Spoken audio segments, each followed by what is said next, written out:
Call of Duty Black Ops Cold War.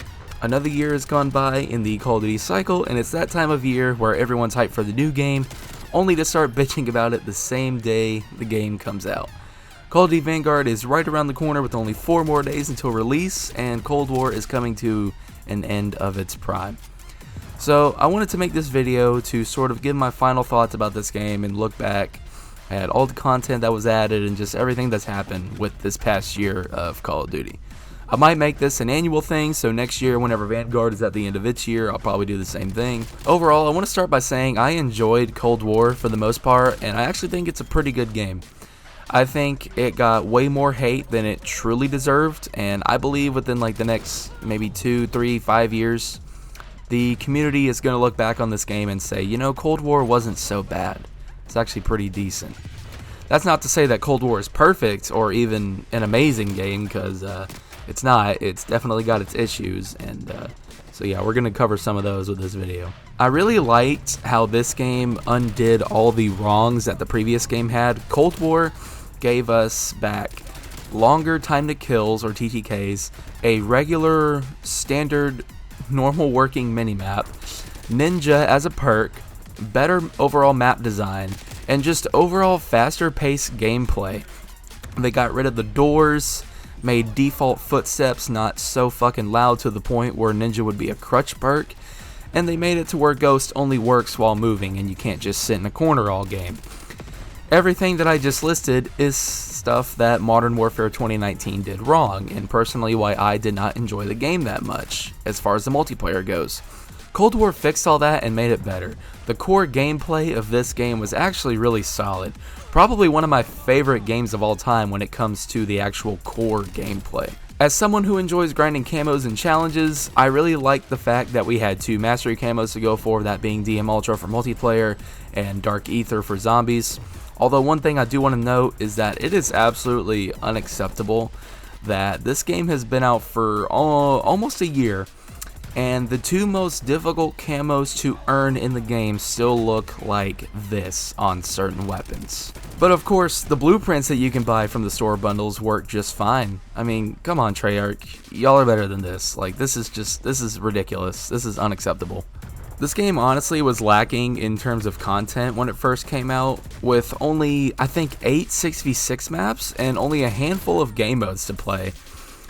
But now that we're at the end of Season 6, there is a wide variety of content to choose from, and the game finally feels complete, which is a good thing, but it really sucks that it took a year to get to this point of the game being finished. But to be honest, I'm not going to give Treyarch too much shit for this year, because it's not entirely their fault. Honestly, it's kind of crazy to think that we even got a Call of Duty game in 2020 at all, considering the messy development of this game. First of all, for those who might not know, Cold War actually started out as a Sledgehammer game that they were co-developing with Raven Software, but supposedly the 2 studios had a lot of disagreements when it came to making the game, and there was just a lot of arguing, and things were not looking good at all, and you know, nothing was getting done.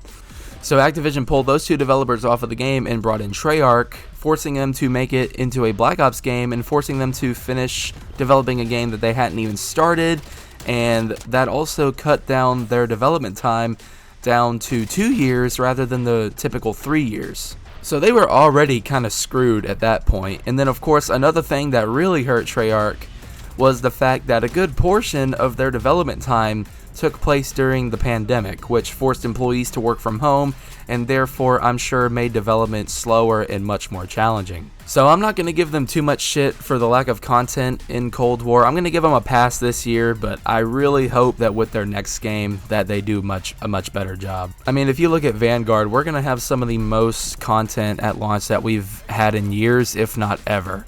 So if Sledgehammer can do it, I know Treyarch can do it. As far as post-launch content in this game goes, it was actually pretty good for the most part. I enjoyed almost every DLC map that they added. The only one I really disliked was the mall, or at the Pines map, or whatever it is from Season 1.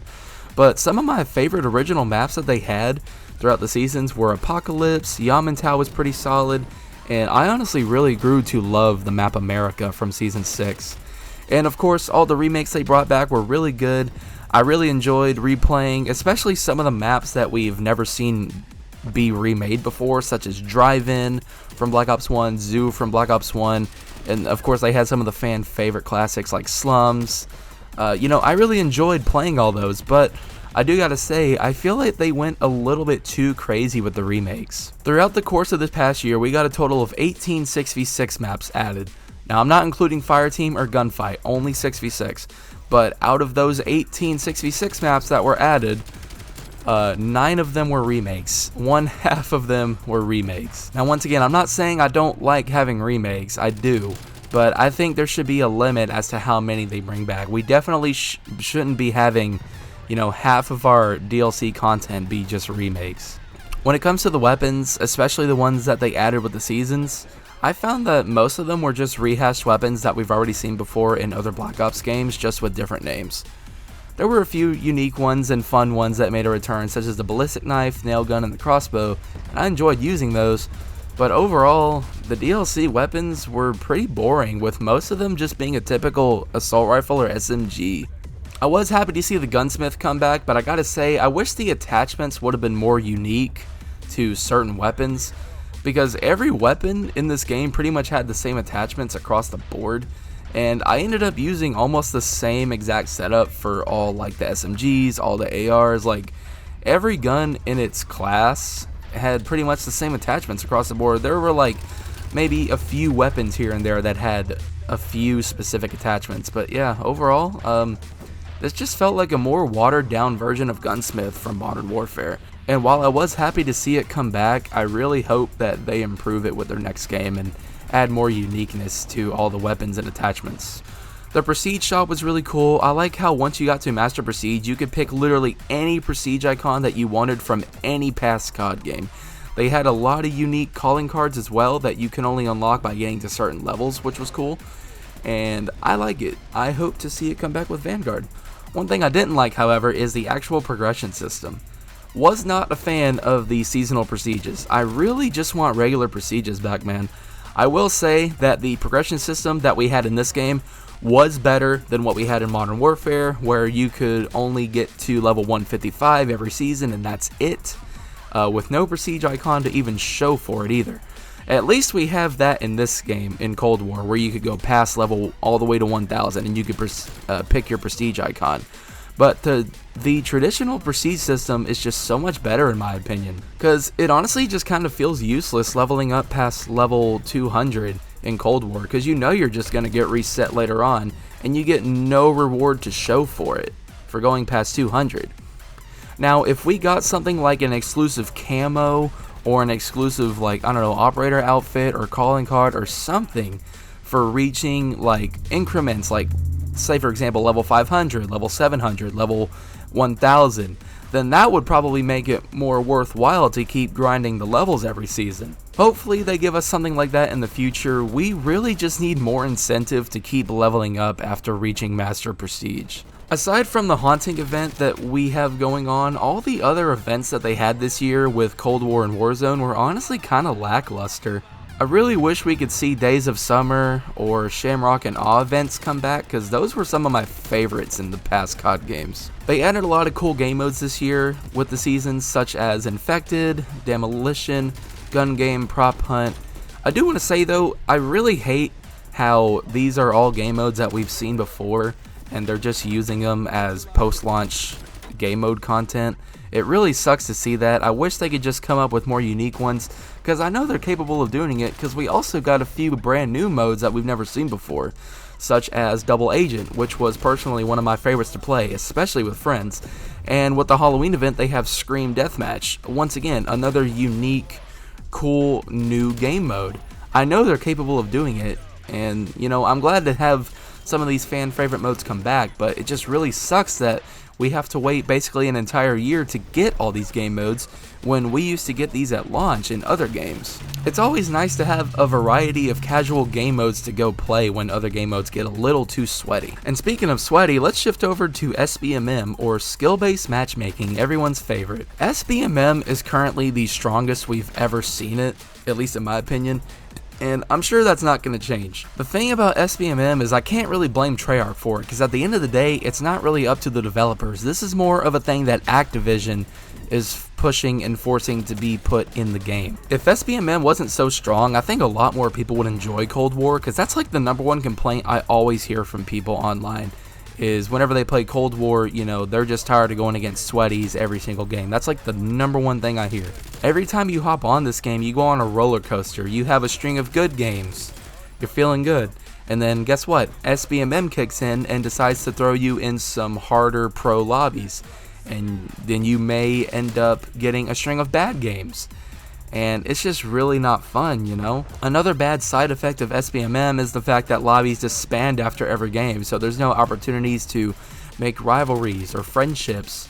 And if you find a lobby full of people that you click with, you know, you play one match and that's it. Because after every game, the matchmaking system has to look at your performance from that past game and put you into a new lobby with people who are playing similarly in terms of skill. It also negatively affects your connection sometimes because the matchmaking system prioritizes skill over ping, which should never be a thing, by the way. That's fucking ridiculous. So even though it's not necessarily Treyarch's fault, once again, this is something that Activision is more than likely forcing them to put in the game. It's not the developer. You know, even though it's not their fault, it still definitely takes a toll on the gameplay experience and makes it not fun at times. Alright, moving on from that, I want to talk about the thing that I hated the most about this game, and that is the stupid ass participation trophy bullshit Scorestreak system. So obviously in Cold War, whenever you die, you don't lose your progress on your score streak, and I absolutely hate this for a few reasons. First of all, it gives bad players low to medium tier streaks basically for free every game, especially if you're playing on a small chaotic map like Nuketown or Hijacked. Bad players who normally wouldn't be able to consistently get streaks such as napalm strikes and attack helis and artilleries will easily get those streaks every game if they're playing on these small maps. And it always makes the later half of the match really annoying because that's kind of the point in the game where everyone is getting these free streaks and it's just causing a lot of score streak spam. But it also has a negative effect on good players. Because of the cooldown timer after every time you call in a streak, that limits the amount of streaks that a good player can earn in a match. So for example, if you're a really good player who could typically be able to earn, like, let's say, I don't know, 3 chopper gunners in previous Call of Duties, in Cold War, you're only going to be able to get like 1 or 2 if you're lucky. And it's because of that cooldown timer where all of your score isn't contributing to your streak. So it's literally limiting good players on how many streaks they can earn per game. This system also gives no incentive to play the objective, which is really stupid because the whole reason that Treyarch introduced the traditional score streak system back in Black Ops 2 was to incentivize playing the objective. And with this whole, you know, support score streak system where you don't lose any progress, you're doing the opposite. It gives no incentive for objective play. Because if you're on a 10 kill streak or more, you're going to be getting like, what is it? I want to say 500 points or so per kill. And then like at like a 10 kill streak you get like 1,000 points, or a 15 kill streak you get like 2,000 points. You get way more score than just a measly 200 that you would get for capping the B flag in domination. Why would anyone want to risk their streak for only 200 points when you're on that much of a streak? It just makes more sense at that point to keep camping in a corner instead of hopping flags to get your streaks.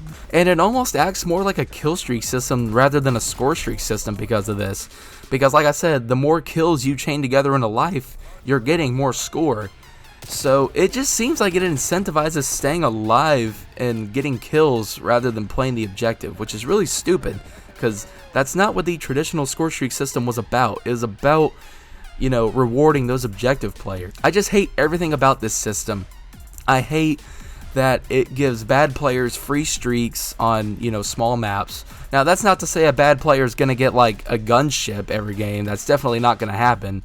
But, you know, it's still giving them free napalm strikes and artilleries, and I just really do not like that. And I also don't like the fact that it limits good players. That's just not how the game should be. I really hate this system, and it's a big part of what ruined this game and made it unfun for me personally.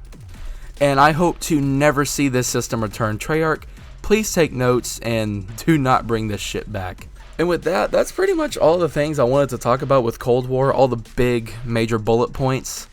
This game was a nice return to form when it comes to gameplay after having played Modern Warfare for a whole year, which was arguably one of the most different, and some might say even the worst, COD multiplayers of all time.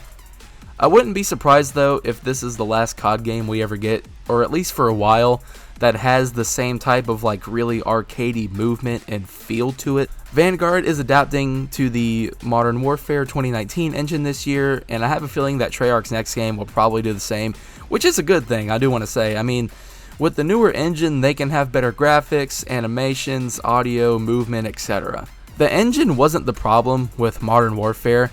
It all comes down to developer gameplay choices, such as, movement, and the fact that they had doors and, just all that shit I listed previously. The engine's not the problem. I'm happy to see Vanguard adapting to the engine. It's just, we need these developers to actually listen and make a game that's not super campy and that actually doesn't punish rushing around like Modern Warfare did. If I was to rate this game in its current end of the year state, I'd probably give it a 7 out of 10. I had fun with this game, and I might even come back to it every once in a while. Honestly, with all the hardships Treyarch faced with developing this game, they did a good job with what they had. I hope that with Treyarch's next game, they revert back to a normal Scorestreak system, give us more content at launch, and give us plenty of incentives to keep playing the game. I also would like to see their next game have more of an identity of its own, and not use too many rehashed weapons and maps from other Black Ops games. Because that's one more final thing about Cold War. It just feels like it doesn't have its own identity. Sure, it has, its own original maps and a few original weapons, but a lot of what makes this game enjoyable is just stuff from Black Ops 1, Black Ops 2, and even a few weapons from Black Ops 3. So, I don't know. I just feel like this game lacked its own identity to a certain extent, but it was still fun. I still enjoyed it. That's going to be it for the video. What did you guys think of Black Ops Cold War? Let me know down in the comments. Did you like it? Did you hate it? Are you planning on coming back and playing it sometime? Are you excited for their next game? Leave a like if you did enjoy the video, or leave a dislike if you didn't. There's really no hard feelings. Be sure to subscribe if you want to see more content, and I will see you guys next time. Peace out, everybody.